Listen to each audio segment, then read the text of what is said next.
Today we're going to talk about if you should buy what many people see as the kit lens for the Sigma FP, the Sigma 45mm f2.8. But first, if you're new to the channel, my name is Anson, and on this channel we talk about filmmaking, specifically filmmaking gear, tutorials, and a look at the projects that I'm working on.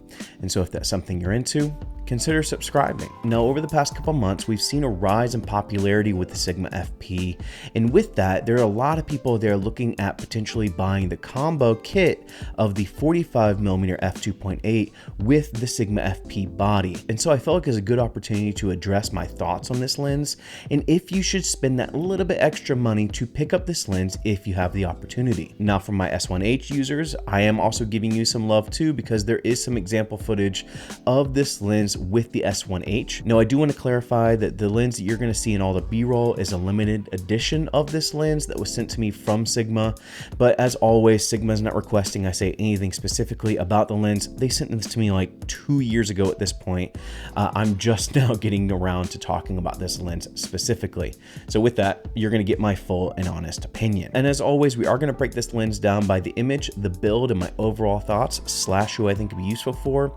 And let's start by talking about the image. Let's start off by saying that this is Sigma's first lens in the all-around I series lineup. The I series is Sigma's compact series that they are putting out and really driving as of late. So this is the first lens in that series, and honestly, one of my favorites in the series. This is my go-to walk-around lens if I just need a light and compact setup. Now at f2.8, again, it may not be the fastest lens, especially when you are getting into the realm of nifty 50s. But that being said, I've heard a lot of people talk about f2.8 not being fast enough. Now 2.8 on an APS-C or micro four thirds camera may be a little bit more noticeable, but on a full frame camera, you really are still going to have some shallow depth of field to play around with. So it's not the end of the world being an f2.8. The other thing I want to address is the overall sharpness. Like I said before, this is not the sharpest lens you may use, but in my opinion, it is sharp enough to get the job done. And honestly, being able to carry around something that's ultra compact like this,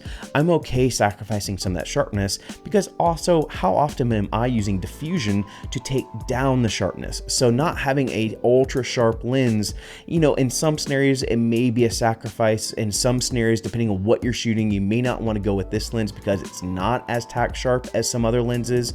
But for most scenarios, especially again at the price point that it's offered, it really is good enough to get the job done. Overall, as far as image performance, I really do think that it does a really good job. It is a really solid Sigma I series lens. And so with that, let's go over and talk about the build of the lens. Now, a couple of things I appreciate about the build of the lens is the fact that I do have a physical aperture ring. So you get the nice little,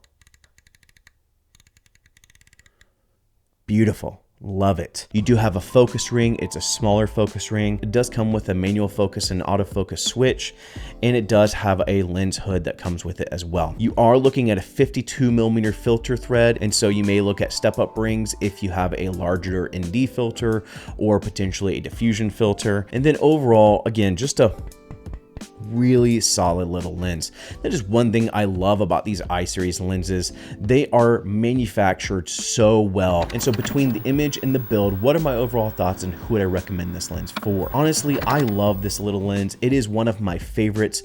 I keep it in my lineup. I've gone through so many lenses in my overall YouTube journey or filmmaking journey.